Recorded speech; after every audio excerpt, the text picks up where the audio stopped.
back to Hyrule Warriors. In our last episode, bad things happened. And by bad things, I mean not at the Valley of the Seers, I'm talking about this recording. This will be the 5th attempt.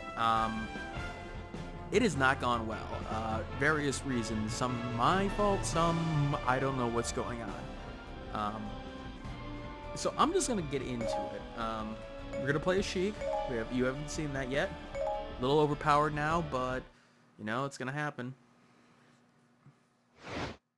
Leading a small force of Hyrulean soldiers, Impa stepped into one of the newly opened portals. The kingdom spread out before her seemed like the Hyrule she knew, yet it was somehow very different.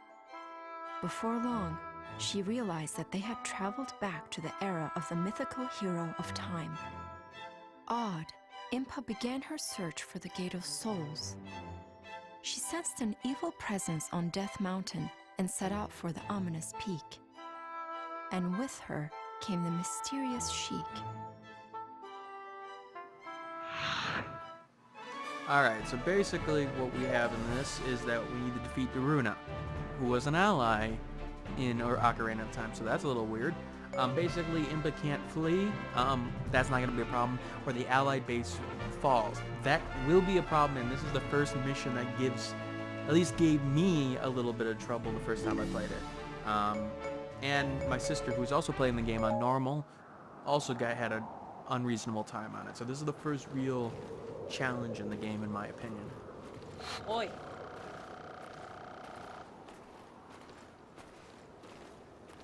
Again, you've known her for several years. You've been her bodyguard pretty much. You don't recognize the hair and the braiding. You don't recognize, like, you know, anything about her. I know she's magic in her transformation, but seriously?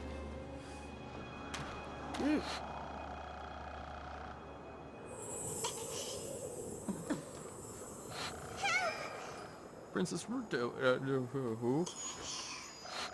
This always bothered me. She's flying. Why do you need to cup your hands under her? I mean, like, less gravity? No.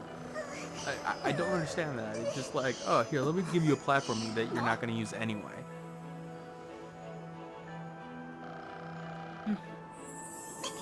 Air resistance? I mean, can't be that much. Alright, so Sheik is my favorite character to fight as, and it is for several reasons. So one of the reasons is that she's fast, but her main reason is that her elemental portion. Now, it told you that it was shock. That's sort of true. Let me do this though. Let's do one wide. Oh, hey, a water attack. Let's do 1, 2. Now, let's actually go and do something useful. Let's go take an outpost captain while doing this. Main portion of this. You see that boulder? It's coming right towards our base. This is a problem. How did this outpost already? Well, okay, whatever. And let's take out that Baba.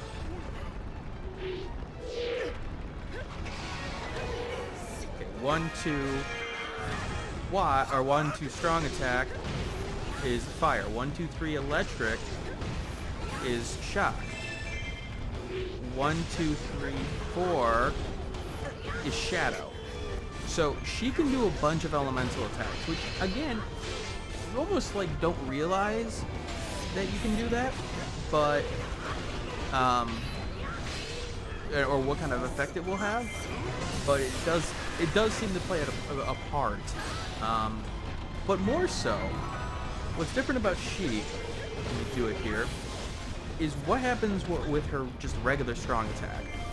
So I got that note, and I got this elemental portion, and look, I buffed myself with this weird, interesting ability. I can just run at things and hit them. So you'll notice the note in the corner there. So basically, that's the last element that I attacked with, and then thus, when I do a strong attack, it will be that in which I will be using the strong attack with. So Shadow is one of the more useful ones here. Let me do it here. it draws people in. It's like a black hole. Very useful against bosses because, or mini bosses, because it actually interrupts them. So you like notice that. So it is. She doesn't have her basic strong attack. I mean, you still have it in combos, but and let's do the harp here. This is her A attack, the rhythmic portion of that attack. So it's very stylized in my opinion. It's very, you know, technical. And I love technical characters, especially ones that play as well as Sheik does. I actually like her a lot more than Link right now, or any other character, to be honest with you. If I'm playing free or adventure mode, I'll probably want to try to play as her if I'm running into a situation where, you know, hey, I'm gonna have a problem. Let me just play as her. Now West Boulder Keep is now under their control, so of course we're getting hit. So this is the first map that really teaches you about managing the battlefield. It is a very well-designed map, in my opinion.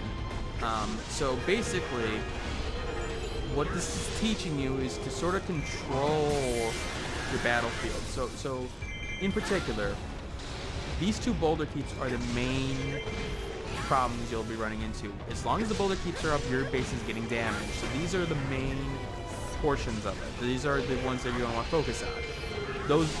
Those west and east keeps that you see, the west one is under the Goran control and the east one is under our control. They're not as important. They serve as, you'll have to take them just to get into the other portions of it at times. But other than that, not really. Now those bottom keeps are important because they lead to your regular base, but they're not as important as the boulder keeps. They will be important if they do so much damage, or they are taken, and thus your main keep is in trouble. So this really makes you focus on what is going on in the battlefield. In particular, know, hey, I got to make sure that certain areas are taken, certain areas are defended, so on and so forth. Where to take out outpost captains immediately, where you can wait. And now we're gonna fight Daruna here. It also teaches you, like here, like, okay, I'm gonna take out a bunch of big guys. I'm waiting for Daruna, but usually I don't want to just do that without any good reasoning. Because again, that means other bases can be falling. And here's Daruna. So he just woke up from a drunken stupor. The Goran Chief Daruna, a former ally. Oh god, is the base really about to fall? No. I need to get down there and help him a little bit. And Daruna will make his way down there anyway. So it's probably best if I just go down there a little bit and help out a tiny bit.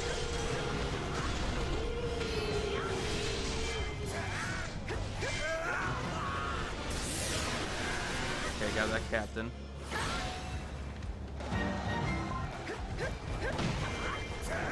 That should free up some stuff, and Daruna's now down here.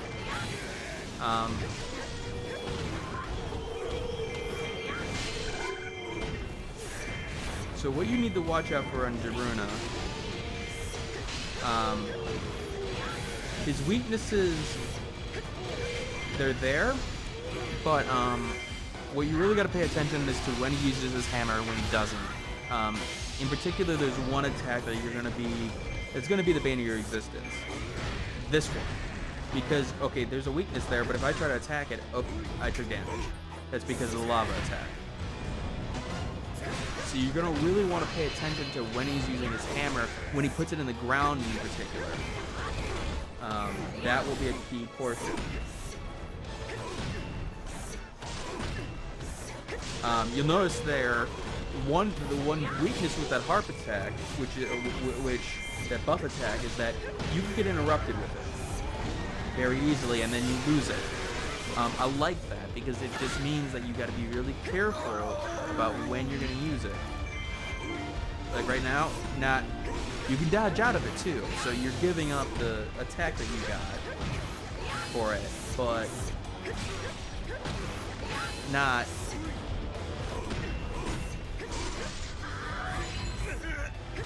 Let's use the magic attack here.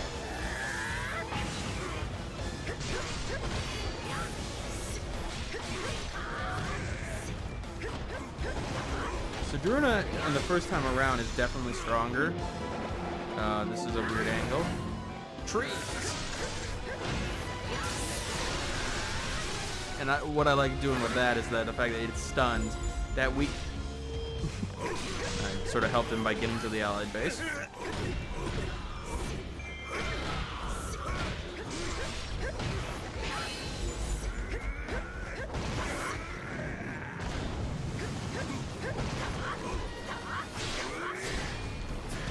Oh yeah, see that attack and that weakness meter in particular is a very good, well done element. Is the fact that you want to attack him at that point, like, oh hey, weakness, but you can't. So it sort of teaches you be careful.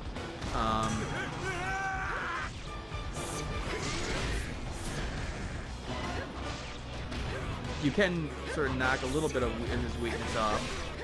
Actually, that's the first time I've done that. I didn't realize I could stun him like that. So, just going straight at your enemy is not going to work.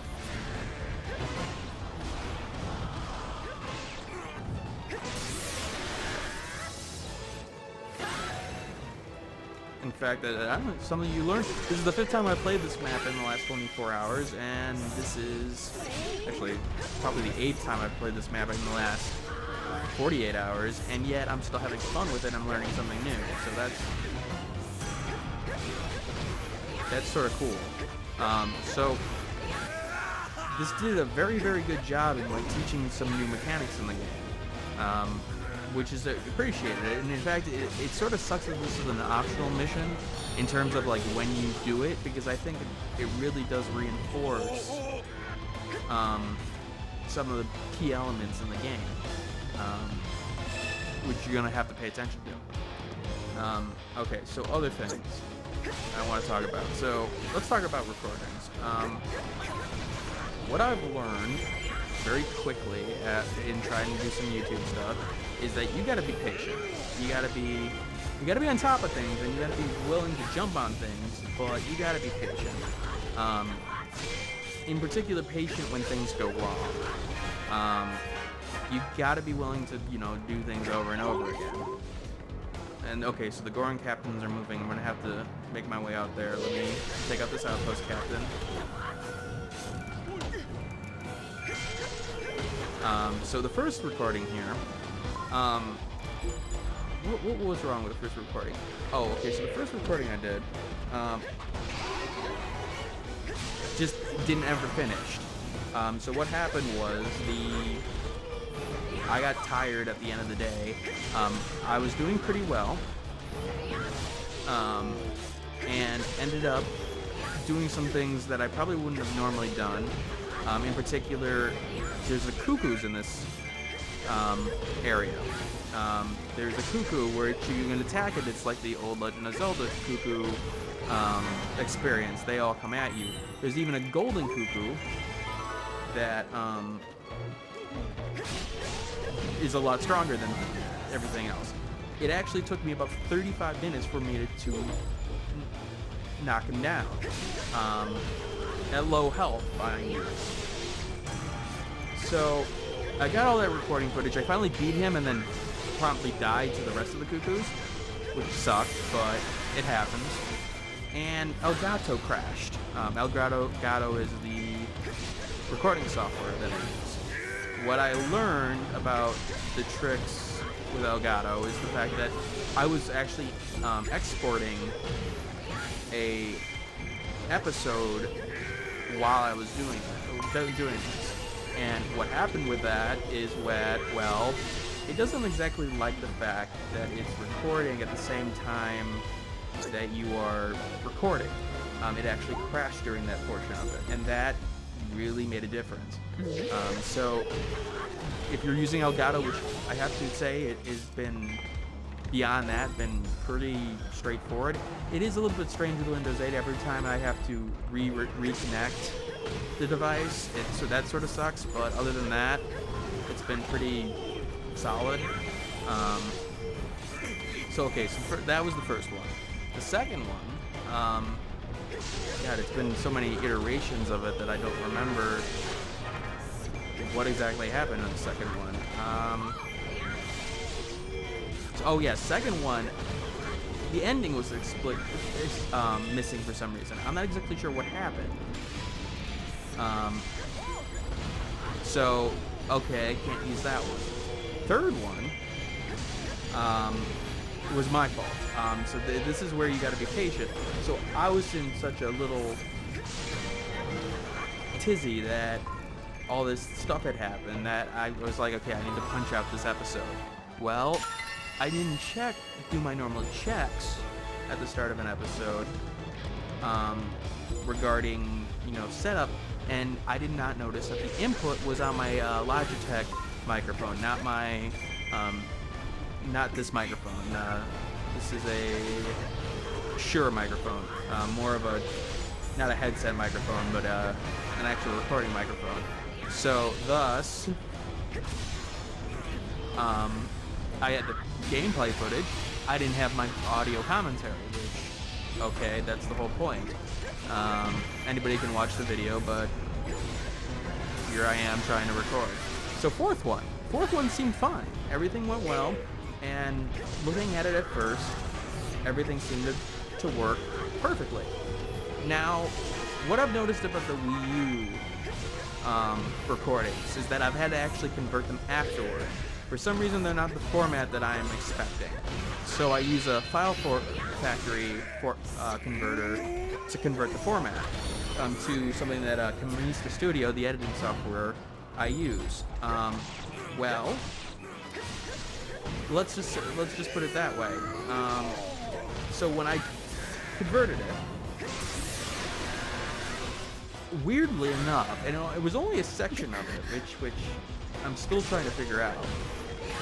A section of it, in particular, the cutscene, was sped up, like in double time. So, like, you could hear it in the voices. They were like you would.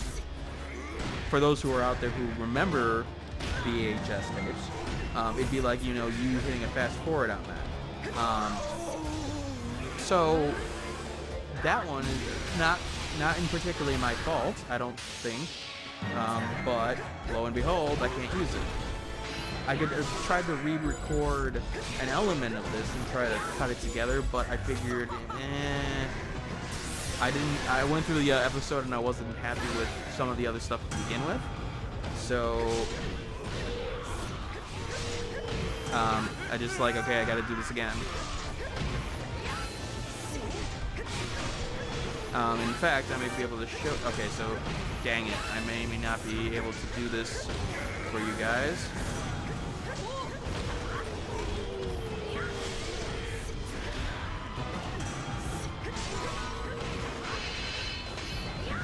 Okay, so what Impa did is that she's starting to attack with the boulders the boulder keep that we took. So, that's important because that exposes the Chief's room, and it will weaken Daruna. Now, what's going to happen here, unless if I can get him before... Oh, I think I can get him. I got him. Oh, but will that be enough? Good question. I don't think it will be. So what I'm waiting for is for it to tell me whether or not I've weakened their morale. So morale is a key portion in the game. You will definitely notice weakened morale. Now why I was waiting there was that if you defeat Daruna before those boulder keeps attack, I gotta get to those bases. If you defeat it before Impa gets to that room, it will actually weaken their morale. Now, you are probably wondering now, wait, why am I taking... Oh, hey, look, a bomb shoe. I'm going to take out the bomb shoe operator.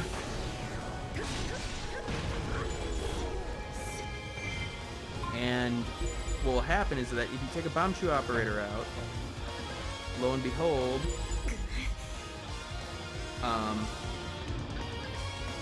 that bomb shoe is now under your control. With the bomb shoe being under your control, oh god. That's a bomb shoe. Okay, how did this get taken already?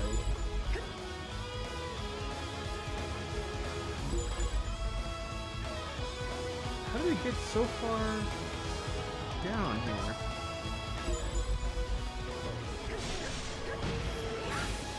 Okay, bomb shoe's under our control. I'm gonna go take another one. If you're really fast, you can take all 4 bomb shoes without any problems whatsoever, and you could actually have it attack another base, or attack their main base, which is huge. If you can do it. I think the other one blew up though.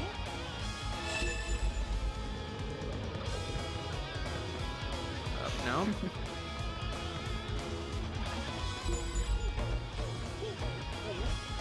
There we go.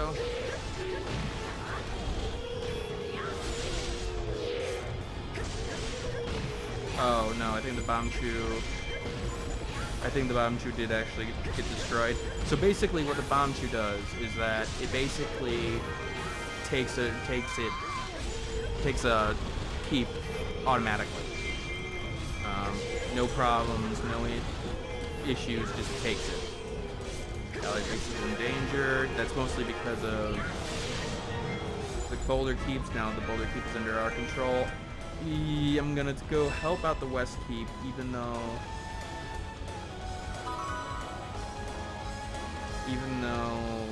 I could probably do some other things at this point. Again, this is coming down to what do you pay attention to? Do you pay attention to, like right now, my next objective is to go clear out some of that resistance in that west boulder, or the west lower keep.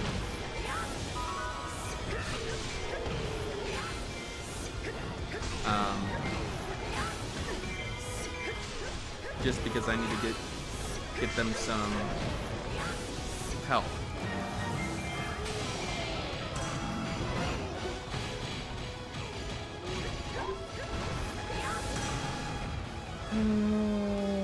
Which one is it? Oh, that one's in peril. Okay, that our main keep's in peril. That's a problem. That needs to be dealt with right now. What is there that would be causing peril? Okay, just... So you'll notice that what I want to pay attention to with keeps in particular is how many of these health guys are there? Like how many of these bigger guys are there? Because that will really determine how strong an attack they're doing. You'll also notice that all of a sudden I have that blue area up on the top of there. Well, that's because the bomb shoe took care of that. So, again, important. Okay, save him.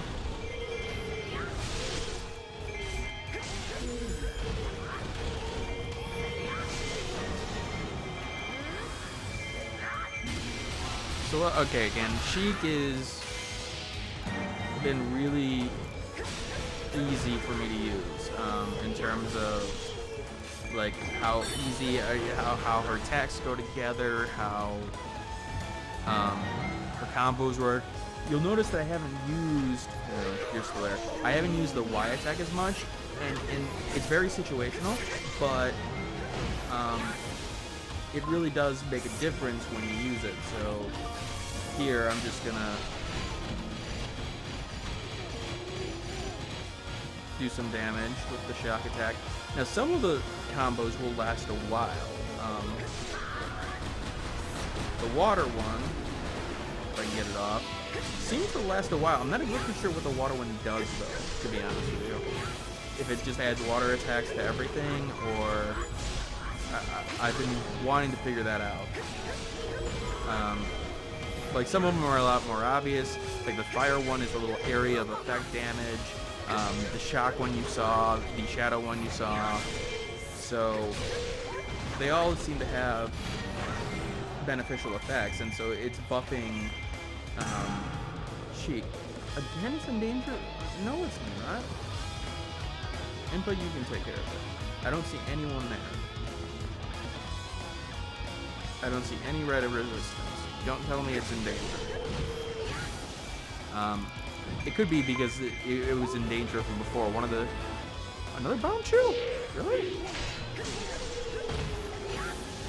I thought I got all of them.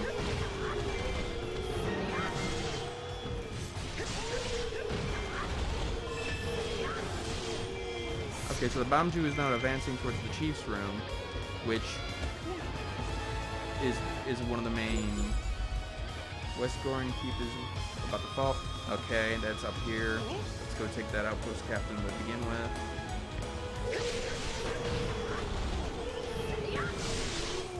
There we go. Let's get into the Goron room. Now, it's waiting for all those bomb trees to get activated to sort of trigger the next cut, so in the meanwhile, I'm gonna go over the East Keep, apparently. It can get a little frustrating in terms of, like, management, especially if things just aren't seemingly going your way. The one before this went pretty smoothly in terms of everything that I was doing. I actually haven't been up here in this section.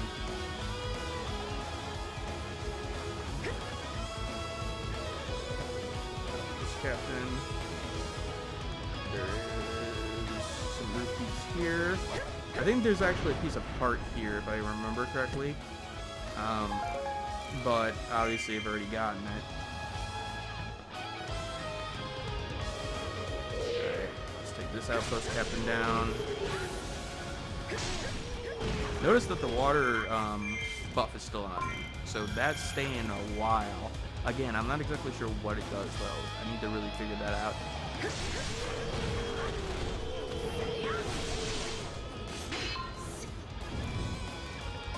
There was a little bit of a... Wait, I know I took you out.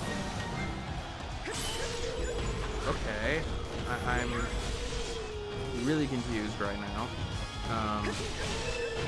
Usually there's only 4 bomb chews.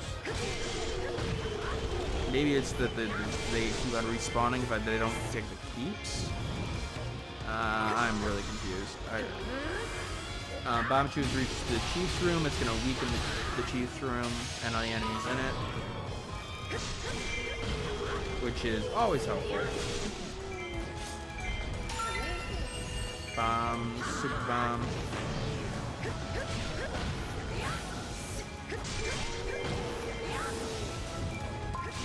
Okay, outpost captain's ours. The super bombs are actually really useful, from what I've noticed, and actually need to...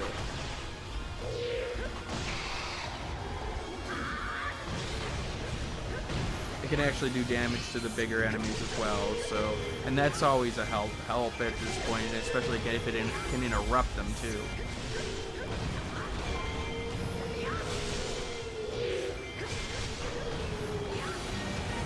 Okay, so East Goron keeps ours. That's a treasure. I think this is rubies. Yep. Here's our bomb chew. I don't think we have a bomb chew operator. I think once we capture it, it just makes a straight beeline for everything. Now let's take this outpost captain. God damn it.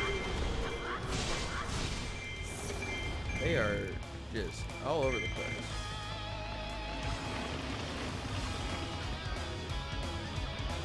Take this outpost captain while I'm here. Just take out outpost captains as you run by them because they will reinforce your enemies, and as they reinforce enemies, that means more problems for you to deal with. More problems you deal with equals, well, problems.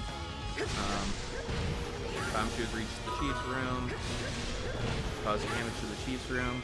I think that should be the last of them. Okay, all bomb shoes are exploded. Good. So that will open up the fact that there are poes in the chief's room, which is, okay, ghosts. Ghosts that are seemingly controlling people. Oh. So, Daruna was under the influence of these poes. Let's bomb this. I don't need that help.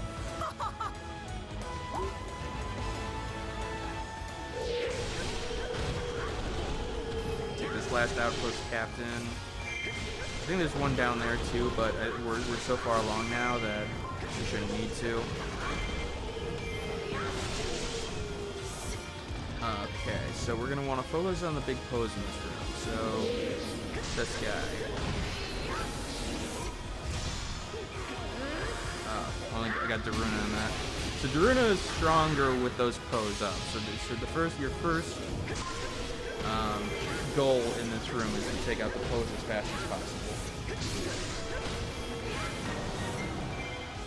That's one. Where's the other?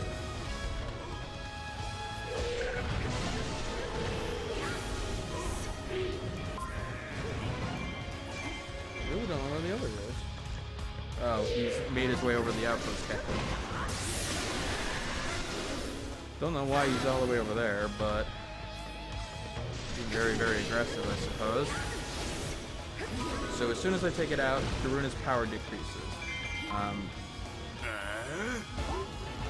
So basically now you gotta beat him senseless to bring him back to his senses, because violence is always the answer. I'm giving a quizzical look to my microphone as if you guys can see that.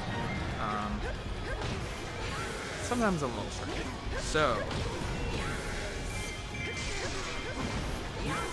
I do like how you can somewhat juggle in this game.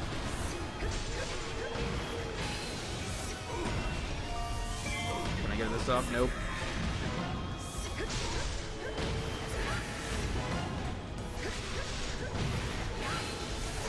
Man, that window is really small for that weakness.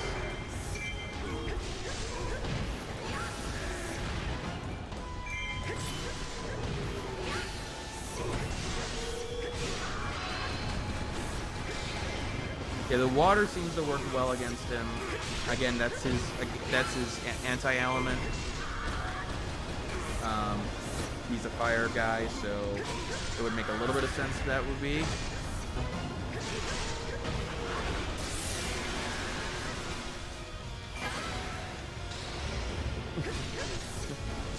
Explosions all over the place.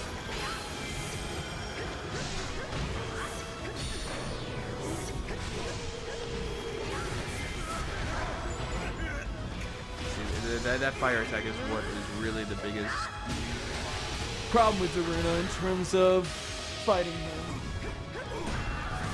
Of the damage that was done, I think most of it is done by that. Everything else you can relatively dodge or block, but that is just misdirection. It's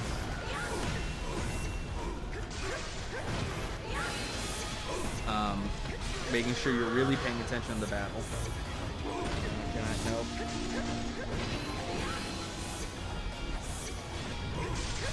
You also notice I'm doing a lot of dodging. That's something different. You're not gonna suppose a weakness though.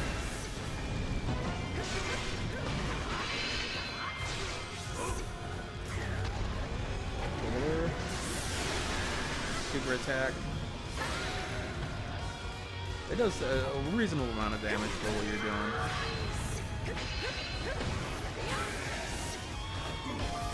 Let me get this off.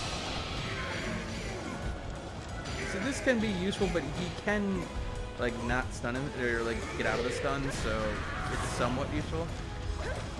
Oh.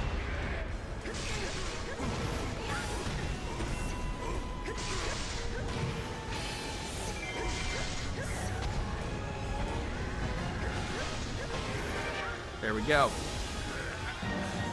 That is Daruna. Defeated. Oh, I want to run abroad.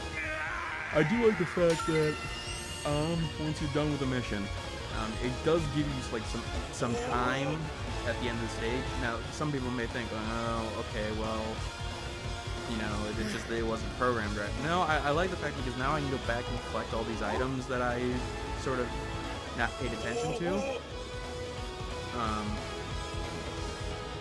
The materials in particular is what I'm looking for, because more materials can never hurt. Don't like it the fact that like within the cutscene, if it changes up, it actually slows you down. Like you need a little bit of a running start. I can't seem to find anything else. Oh, there's some items in there. Can I get them? There's health. That's an item. That's health. Get that less health if I notice that. And she's closing. Victory. Plays her harp without any sound, and then Ninja vanishes from her own army. Makes sense. Alright, so Land of Myth is defeated for like the 600 millionth time. You can tell I'm a little bit annoyed. We got some overpowered weapons, considering, oh, 10 of the same weapons. Oh, darn. I'm just gonna discard a knife.